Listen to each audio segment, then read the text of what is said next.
Europe 1. Le grand direct des médias, Jean-Marc Morandini. Et le fait midi du jour, c'est donc la réorganisation de France Télévisions décidée par Rémi Fimelin et annoncée hier soir.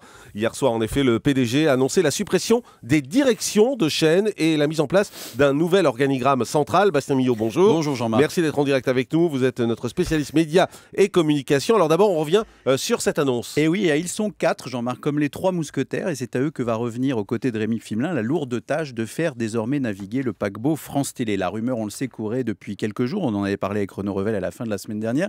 C'est désormais officiel. Rémi Fimelin supprime les directions de chaîne et met en place un nouvel organigramme, ce qui veut dire que concrètement, France 2, France 3, France 4, France 5 et votre chaîne préférée, France O, dépendront directement pour les grandes décisions de Rémi Fimelin et de ce conseil composé de 4 directeurs généraux qui ont autorité sur tous les secteurs de l'entreprise. Alors il s'agit de Martin Hajdari, qui est Monsieur Gestion, Patrice Papet, Monsieur Ressources Humaines, et puis 2 qui sont un peu plus connus du grand public, Bruno Patino, qui est l'actuel directeur de France 5 et qui devient à la tête d'un gros territoire, directeur général chargé des programmes, des antennes et du numérique, et un bien connu de nos auditeurs, Thierry Tuillier, le super patron de l'info de toutes les chaînes de France Télé. Mais quel est le but de cette nouvelle organisation de France Télé ? Clairement, Jean-Marc, muscler l'état-major avec 4 priorités. D'abord, créer un club des 5, si on peut dire, soudé. En cette période difficile, Rémi Fimelin souhaitait s'entourer d'une garde rapprochée puisque les 4 collaborateurs travaillent déjà avec lui depuis le début de sa présidence. Il n'est pas allé chercher l'homme providentiel à l'extérieur de France Télé, comme certains lui suggéraient, puis comme d'autres se poussaient un peu du col, il faut le dire,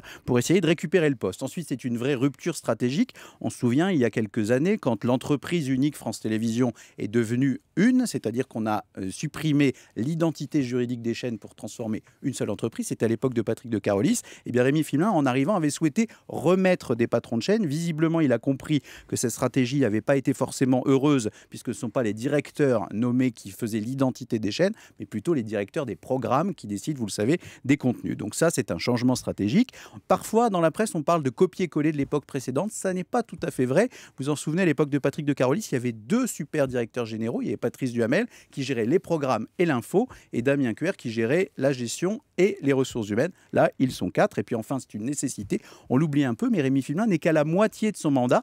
Il lui reste 2 ans et demi jusqu'au terme de son action. Et comme certains prédisent la fin et son départ tous les jours, un grand classique pour les présidents de France Télé, il a voulu faire un petit pied de nez. Des changements qui interviennent au moment où France Télévisions traverse une mauvaise passe. Oui, et c'est l'époque du serrage de ceinture à France Télé. Les défis ne manquent pas pour le groupe et les collaborateurs. Donc Rémi Fimelin a voulu avoir le champ libre. Pas question de se faire imposer des collaborateurs par l'État actionnaire. Il veut préserver son indépendance de décision. On sait que ses relations avec les exécutifs ne sont pas forcément excellentes. Il y a eu des grosses tensions avec la ministre de la Culture. Depuis, ça s'est un peu apaisé. Et puis surtout, Jean-Marc, il y a des très gros dossiers en cours. Un déficit de 80 millions d'euros qui s'annonce en 2013. L'avenir de France 3 qui doit être décidé très prochainement.